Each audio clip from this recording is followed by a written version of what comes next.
Doctor Jinto John, ഇപ്പം ഇന്ന് K C. Venugopal പറഞ്ഞ കാര്യം പാലക്കാട് മാത്രമല്ല മറ്റു 3 മണ്ഡലങ്ങളിൽ കൂടി സമാനമായി CPM BJP ഡീലുണ്ടെന്നാണ്. പാലക്കാട് ഒരുപക്ഷെ അവർ പാർട്ടി ചിഹ്നത്തിൽ ഒരു സ്ഥാനാർത്ഥിയെ നിർത്തിയില്ലായിരിക്കും. കോൺഗ്രസിൽ നിന്ന് CPM-ലേക്ക് രാഖി രാമാനം പോയ P. സരിനായിരുന്നു കഴിഞ്ഞ തവണ അവരുടെ സ്ഥാനാർത്ഥി. അതില്ല, ശരി, അവരുടെ പാർട്ടിക്കുള്ളിൽ നിന്നുള്ള ആളില്ലെങ്കിലും പൊതു സ്വതന്ത്രരെ CPM സ്വാഭാവികമായും പലയിടത്തും പരീക്ഷിക്കാറുണ്ട്. പല ഘട്ടങ്ങളിലും ആ പരീക്ഷണം വിജയിച്ചിട്ടുമുണ്ട്. അപ്പോൾ ഇങ്ങനെയൊരു ഡീൽ ഉണ്ട് എന്ന് ആരോപിക്കുന്നത് പരാജയ ഭീതി കൊണ്ടല്ലേ എന്ന് ചോദിച്ചാൽ എങ്ങനെ പ്രതിരോധിക്കും ജിൻഡോ?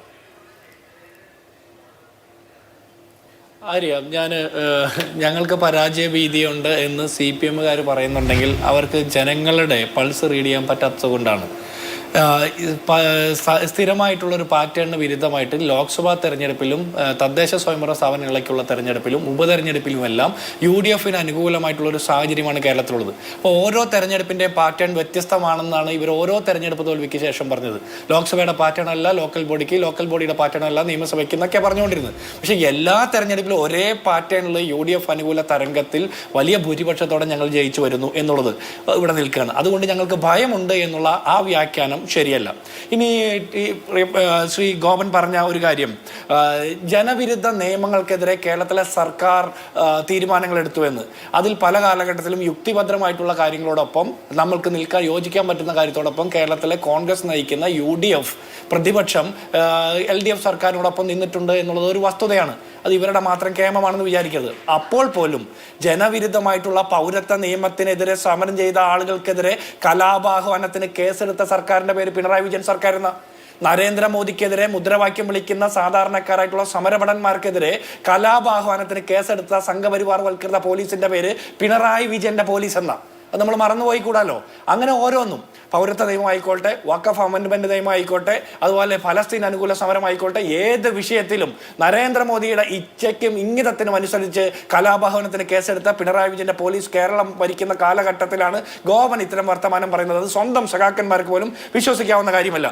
ഇനി നിങ്ങൾ തമ്മിൽ ഡീലുണ്ടോ എന്ന് ചോദിക്കുന്നു. ഞാൻ ഈ കുറഞ്ഞ കാലത്തിനുള്ളിൽ സമീപകാല ചരിത്രം മാത്രം പരിശോധിച്ചാൽ കൊടകര കുഴൽപ്പണ കേസിൽ എങ്ങനെയാണ് നിങ്ങൾ നിരന്തരം കുഴൽപ്പണം കടത്തി എന്ന് ആക്ഷേപിക്കുന്ന K. സുരേന്ദ്രൻ ആ കേസിലെ സാക്ഷിയാക്കപ്പെട്ടത്, K. സുരേന്ദ്രന് അനുകൂലമായിട്ടുള്ള സാഹചര്യം സൃഷ്ടിക്കപ്പെട്ടത് തെരഞ്ഞെടുപ്പ് അട്ടിമറിക്കാൻ കൊണ്ടുവന്ന പണമാണ് എന്ന് കേരള പോലീസിന്റെ കണ്ടെത്തലുണ്ടായിട്ടും തെരഞ്ഞെടുപ്പ് അട്ടിമറിക്കാൻ കൊണ്ടുവന്ന പണം എന്നുള്ള രീതിയിലുള്ള അതിനനുസരിച്ചിട്ടുള്ള വകുപ്പുകളിട്ട് കേരള പോലീസ് കേസെടുത്തില്ല. അവര് കേന്ദ്രത്തിലേക്ക് അയച്ച് കാത്തിരുന്നു എന്ന് പറയാം. BJP നേതാക്കന്മാർക്കെതിരായിട്ടുള്ള അന്വേഷണം നരേന്ദ്രമോദിക്ക് അന്വേഷണത്തിന് അയച്ചു കൊടുത്തിട്ട് കാത്തിരുന്നു എന്നാണ് CPM അവകാശപ്പെടുന്നത്. ഇനി മഞ്ചേശ്വരം കോഴക്കേസിൽ കേരളത്തിലെ പിണറായി വിജയന്റെ ആഭ്യന്തര വകുപ്പിന്റെ പ്രോസിക്യൂഷൻ നേരാവണ്ണം ഹാജരാകാതെ നിലപാടെടുക്കാതെ K. സുരേന്ദ്രന് അനുകൂലമായിട്ടുള്ള വിധി ഉണ്ടാകുന്ന സാഹചര്യം ഉണ്ടായി. ഇവരുടെ ഒന്നാം പിണറായി വിജയൻ സർക്കാരിൽ ഇവരുടെ കൂടെ ഇരുന്ന റവന്യൂ മന്ത്രി ചന്ദ്രശേഖരനെ BJP-ക്കാർ തല്ലി കൈയും കാലും ആക്രമിച്ച് അധിക്ഷേപിച്ച് ദേഹോപദ്രവം ഏൽപ്പിച്ച കേസിൽ CPM നേതാക്കന്മാരടക്കമുള്ള ആളുകൾ മൊഴി മാറ്റിയത് കൊണ്ട് BJP-ക്കാർ രക്ഷപ്പെടുന്ന സാഹചര്യം ഉണ്ടായി. തൃശൂർ പൂരം കലക്കിക്കൊണ്ട് RSS-ന് അനുകൂലമായിട്ട് സേവാഭാരതിയുടെ ആംബുലൻസ് കടന്നു വരാൻ സാഹചര്യം ഒരുക്കി, സുരേഷ് ഗോപിക്ക് ജയിക്കുന്ന സാഹചര്യം ഒരുക്കി. എന്നിട്ട് സുനിൽ കുമാർ എന്ന LDF-ന്റെ സ്ഥാനാർത്ഥി നിരന്തരം പറഞ്ഞിട്ട് അക്കാര്യത്തിൽ ഒരു അന്വേഷണം നടത്താനോ അന്വേഷണം നടത്തി ഒരു നടപടി സ്വീകരിക്കാനോ RSS-ന് അനുകൂലമായിട്ട് നയപരിപാടി നടപ്പാക്കിയ ADGP MR അജിത്കുമാറിനെയോ അല്ലെങ്കിൽ അന്നത്തെ അന്വേഷണം നടത്തിയ റിപ്പോർട്ടൊക്കെ വന്നു. ആ റിപ്പോർട്ടിൽ ക്ലീൻ ഷീറ്റ്. ആരാണ് അന്വേഷണം നടത്തിയത്? ADGP MR അജിത്കുമാറിന്റെ നേതൃത്വത്തിൽ. ആരെക്കുറിച്ച് ആരോപണമുള്ളത്? ADGP MR അജിത്കുമാറിനെതിരെ. RSS-ന്റെ നേതാക്കന്മാരായിട്ടുള്ള ദത്താത്രേയ ഹൊസബോളയെയും രാംമാധവനെയും 10 ദിവസത്തെ ഇടവേളകളിൽ കണ്ട് രഹസ്യ സംഭാഷണം നടത്തിയ ADGP MR അജിത്കുമാറിനെ കുറിച്ചിട്ടാണ് ആദ്യത്തെ ആരോപണം. അയാൾ തന്നെ അന്വേഷിക്കുന്നു, അയാൾ തന്നെ ക്ലീൻ ചീറ്റ് കൊടുക്കുന്നു, എന്നിട്ട് അത് വലിയ മഹത്തായ സേവനമാണെന്ന് പറയുന്നു. ഞാനൊന്ന് ചോദിക്കട്ടെ ആര്യ, ആ അങ്കിത് അശോക് എന്ന് പറഞ്ഞാൽ സിറ്റി പോലീസ് കമ്മീഷണർക്കെതിരെ എന്ത് നടപടിയാണ് സ്വീകരിച്ചത്? തൃശൂർ പൂരം കലക്കിക്കൊണ്ടാണ് സുരേഷ് ഗോപി ജയിച്ചതെന്നുള്ള ആക്ഷേപം വന്നിട്ട് ഈ CPM-ന് എന്ത് നടപടിയാണ് അവിടെ സ്വീകരിക്കാൻ പറ്റിയത്? അറ്റ്ലീസ്റ്റ് ആ സുനിൽ കുമാറിനെങ്കിലും പറഞ്ഞ് ബോധ്യപ്പെടുത്താൻ പറ്റുമോ? പിണറായി വിജയനോടൊപ്പം ക്യാബിനറ്റിൽ ഇരിക്കുന്ന ആ രാജൻ എന്ന് പറഞ്ഞ മന്ത്രിയെ ബോധ്യപ്പെടുത്താൻ പറ്റിയോ? CPI-യെ പറഞ്ഞ് ബോധ്യപ്പെടുത്താൻ പറ്റിയോ? ഇനി അതിനപ്പുറത്ത് തൃശ്ശൂര് അവര് നമ്മൾ SIR-മായി ബന്ധപ്പെട്ട വിഷയം വരുമ്പോഴും അതുപോലെ വോട്ട് ചോരിയുമായി ബന്ധപ്പെട്ട വിഷയം വരുമ്പോഴും സുരേഷ് ഗോപിയുടെ വീട്ടിലുള്ളവർ, സുരേഷ് ഗോപിയുടെ ഡ്രൈവർ അടക്കമുള്ള ആളുകൾ ഇരട്ടയോട്ടും കള്ളവോട്ടും ചേർത്തു എന്നുള്ള ആരോപണങ്ങൾ തെളിവ് സഹിതം പുറത്തു വന്നിട്ട് CPM CPM എന്ത് പൊളിറ്റിക്കൽ ടേക്കാണ് അതിലെടുത്തിട്ടുള്ളത്? ഒന്നും സ്വീകരിച്ചില്ല എന്ന് മാത്രമല്ല. അപ്പോൾ ഇത് ഇവിടെ കുറെ കാലങ്ങളായി നടക്കുന്നു. അവിടെയാണ് ഞങ്ങൾ ഒരു ആരോപണം ഉന്നയിക്കുന്നത്. ഈ പാലക്കാട് ഒരു സ്വതന്ത്രനെ നിർത്തിക്കൊണ്ട് കഴിഞ്ഞ തെരഞ്ഞെടുപ്പിൽ കോൺഗ്രസിൽ നിന്ന് സീറ്റ് കിട്ടാതെ പിണങ്ങി പിരിഞ്ഞ് BJPയിൽ ചെന്ന് അവിടെയും ഇടം കിട്ടാതെ CPMൽ ചെന്ന ആൾക്ക് പാർട്ടി ചിഹ്നം കൊടുത്ത് രാഷ്ട്രീയ പോരാട്ടമാണ് നടത്തുന്നത് എന്ന് വെല്ലുവിളി നടത്തിയ ആളുകൾ ഇന്ന് അതിലും വലിയ രാഷ്ട്രീയ പോരാട്ടം കേരളമെമ്പാടും നടക്കുമ്പോൾ പാലക്കാട് എങ്ങനെയാണ് ഒരു സ്വതന്ത്ര സ്ഥാനാർത്ഥിയെ ഇറക്കി മത്സരിക്കുന്നത് എന്ന് ചോദിച്ചാൽ അത് ശോഭാ സുരേന്ദ്രൻ അനുകൂലമായിട്ട് CPM വോട്ടുകൾ മറിക്കാൻ വേണ്ടിയിട്ടുള്ള ഗൂഢാലോചനയാണ് എന്ന് സംശയിക്കണം. അതിന്റെ ഭാഗമാണ് കൊടുങ്ങല്ലൂരും തൃപ്പൂണിത്തുറയും. ശോഭാ സുരേന്ദ്രൻ ജയിക്കുകയും കോൺഗ്രസ് 2ാം സ്ഥാനത്ത് വരികയും ഇപ്പോൾ 3ാം സ്ഥാനത്താണ് CPM. അതിനേക്കാൾ താഴെ പോയാൽ CPM വലിയ രാഷ്ട്രീയ പ്രതിസന്ധിയിലേക്ക് പോയ അങ്ങനെ ഒരു ബ്ലണ്ടറിന് അവർ നിന്നു കൊടുക്കുമോ? ആര്യയുടെ ചോദ്യം കറക്റ്റാണ്. അത് നേരിട്ട് നോക്കിയാൽ നമുക്കൊരു നിഷ്കളങ്ക ചോദ്യമാണ്, ശരിയാണെന്ന് തോന്നും. അതിലേക്ക് ഒരു കുഴപ്പമുണ്ട്. കൊടുങ്ങല്ലൂരും തൃപ്പൂണിത്തുറയും BJP വലിയ രീതിയിൽ സംഘടനാ പ്രവർത്തനം നടത്തുന്ന 2 സ്ഥലങ്ങളാണ്. ആ 2 സ്ഥലങ്ങളിലും 2020യുടെ ചക്കയുമായിട്ടാണ് ആരൊക്കെയോ ഒന്ന് മത്സരിപ്പിക്കാൻ കൊണ്ടുവരുന്നവർക്ക് വോട്ടർ പട്ടിക പോലും പേരില്ല. തദ്ദേശ സ്വയംഭരണ സ്ഥാപനങ്ങളിലേക്കുള്ള തെരഞ്ഞെടുപ്പാണെങ്കിൽ ചിലപ്പോൾ നമുക്ക് പല ആളുകളെയും കണ്ടെത്തുമ്പോൾ ചിലപ്പോൾ ഏത് മുന്നണിയിൽപ്പെട്ട ആളുകളും ആയിരിക്കാം. നമ്മളൊരു അപ്പോഴത്തെ ഒരു വൈബ് അനുസരിച്ച് ആളുകളെ കണ്ടെത്തുമ്പോൾ ചിലപ്പോൾ വോട്ടുണ്ടായി നമുക്ക് വരില്ല, അത് നമുക്ക് മനസ്സിലാക്കാം. പക്ഷെ നിയമസഭ പോലെ 140 സ്ഥാനാർത്ഥികളെ ആകെ മത്സരിപ്പിക്കുന്നുള്ളൂ. അതിൽ 2020ക്ക് 13 പേരെയാണെന്ന് പറയുന്നു. അങ്ങനെയുള്ള സ്ഥലത്ത് വെറുതെ റിയാലിറ്റി ഷോ കണ്ടിട്ട് അപ്പോൾ പേപ്പർ എടുത്ത് എഴുതി സ്ഥാനാർത്ഥികളെ ഉണ്ടാക്കുമ്പോൾ വോട്ടർ പട്ടിക പോലും പേരില്ലാത്ത ആളുകളെ മത്സരിപ്പിക്കാൻ വരുന്ന സംഘടനയ്ക്ക് കൊടുക്കുന്നുണ്ടെങ്കിൽ തൃപ്പൂണിത്തുറയും കൊടുങ്ങല്ലൂരും അടക്കമുള്ള സ്ഥലങ്ങളിലും ഈ ക്രോസ് വോട്ടിങ്ങിന് BJP CPMനെ സഹായിക്കാനുള്ള ആസൂത്രണമുണ്ട് എന്ന് സംശയിക്കേണ്ടി വരും. ഇനി ആര്യയുടെ ചോദ്യം, അങ്ങനെ ഒരു ബ്ലണ്ടറിന് പാലക്കാട് അവർ ശ്രമിക്കുമോ എന്ന് ഞാൻ ചോദിക്കട്ടെ. KC വേണുഗോപാൽ ആലപ്പുഴയുടെ MP ആണ്. കഴിഞ്ഞ പാർലമെന്റ് തെരഞ്ഞെടുപ്പിൽ ആരിഫ് എന്ന് പറഞ്ഞ സിറ്റിംഗ് MPക്ക് അതിന് മുമ്പത്തെ തെരഞ്ഞെടുപ്പിൽ കിട്ടിയതിനേക്കാൾ 1 ലക്ഷത്തിലധികം വോട്ട് കുറവാണ് എന്ന് മാത്രമല്ല, ശോഭാ സുരേന്ദ്രൻ എന്ന BJPയുടെ സ്ഥാനാർത്ഥിക്ക് 1 ലക്ഷത്തിലധികം വോട്ട് കൂടുതൽ കിട്ടി. ഇവർക്ക് ആ ബ്ലണ്ടറായിട്ട് തോന്നിയില്ലല്ലോ, ഇവർക്ക് ഒരു ആക്ഷേപമായിട്ട് തോന്നിയില്ലല്ലോ.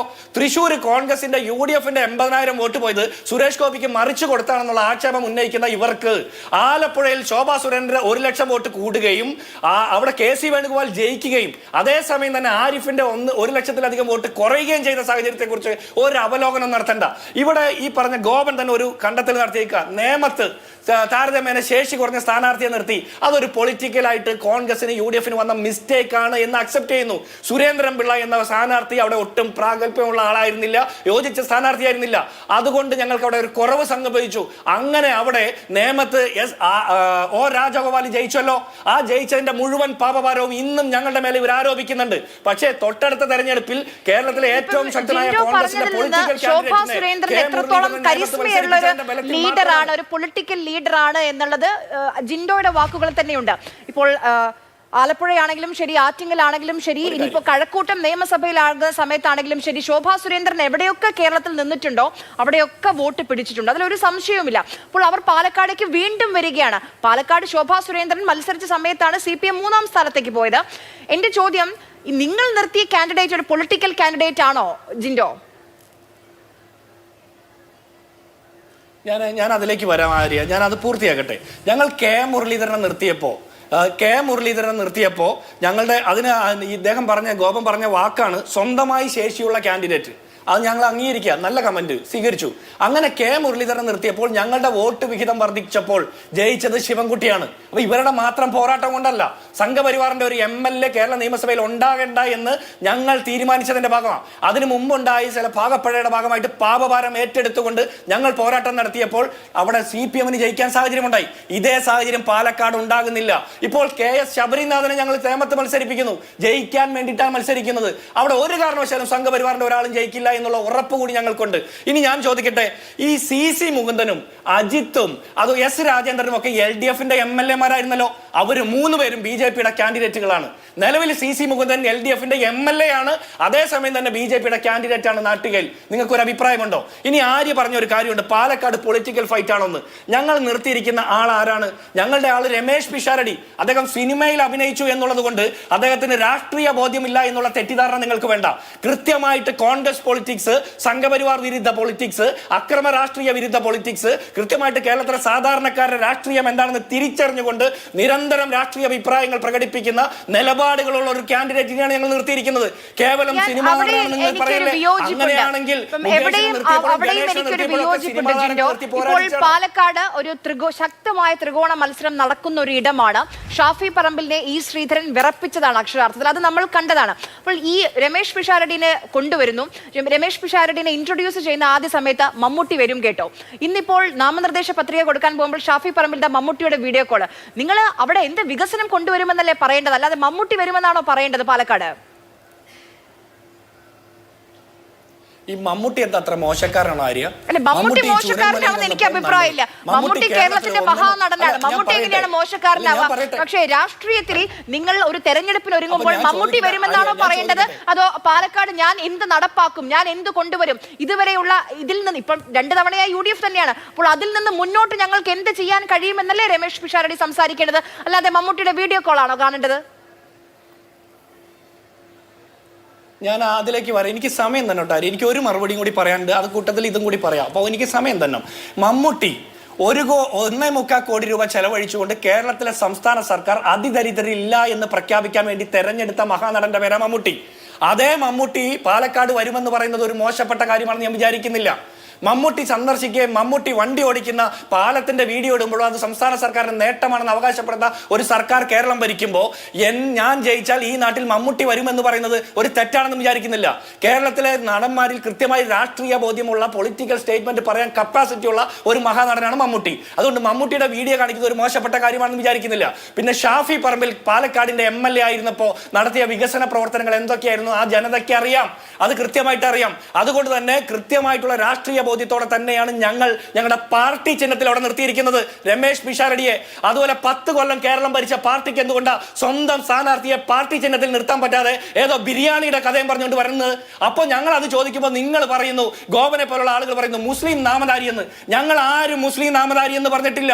ഞങ്ങൾ നിങ്ങളുടെ ചിഹ്നം എവിടെ, നിങ്ങളുടെ പാർട്ടി ചിഹ്നം എവിടെ എന്നുള്ള രാഷ്ട്രീയ ചോദ്യമാണ് ചോദിക്കുന്നത്. ഈ മുസ്ലിം നാമധാരി എന്നുള്ള തോന്നൽ ഗോപൻ ഉണ്ടാകുന്നത് ഷാഫി പറമ്പിൽ വടകര മത്സരിച്ചപ്പോ കാഫിർ സ്ക്രീൻഷോട്ട് ഉണ്ടാക്കി തോൽപ്പിക്കാൻ നോക്കിയതിന്റെ അതേ സംഘപരിവാർ ബോധം നിങ്ങളെ ഇപ്പോഴും പേർന്നത് കൊണ്ടാ. അതേ സംഘപരിവാർ ബോധം പേർന്നത് കൊണ്ട് അതുകൊണ്ടാണ് നിങ്ങൾക്ക് മുസ്ലിം നാമധാരി എന്ന് തോന്നുന്നത്. ഞങ്ങൾ അവിടെ മുസ്ലിം നാമധാരികളെ ഒരു 30 സെക്കൻഡ് ആര്യ, 30 സെക്കൻഡ് ഒന്ന് ഫിനിഷ് ചെയ്തോട്ടെ. ഒരു 30 സെക്കൻഡ്. ഞങ്ങൾ അവിടെ കാണുന്ന മുസ്ലിം നാമധാരികളെയോ ഹിന്ദു നാമധാരികളെയോ ക്രിസ്ത്യൻ നാമധാരികളെയോ അല്ല, 3 മുന്നണി സ്ഥാനാർത്ഥികളെയാ. അവിടെ കോൺഗ്രസ് ചിഹ്നത്തിൽ മത്സരിക്കുന്നു, BJP ചിഹ്നത്തിൽ മത്സരിക്കുന്നു. CPM 10 കൊല്ലം ഭരിച്ച പാർട്ടിക്ക് എന്തുകൊണ്ടാണ് ചിഹ്നത്തിൽ മത്സരിപ്പിക്കാൻ അവിടെ ഒരു ധൈര്യമില്ലാതെ പോകുന്നത്? അതിന്റെ പേരാണ് പൊളിറ്റിക്കൽ ഡീല്, BJPക്ക് വോട്ട് മറിക്കാൻ വേണ്ടിയിട്ടുള്ള പൊളിറ്റിക്കൽ ഡീൽ. പാർട്ടി ചിഹ്നത്തിൽ ഒരു കാൻഡിഡേറ്റ് ഇല്ല എന്നുള്ളതാണ് കോൺഗ്രസിന്റെ ചോദ്യം. ശരി.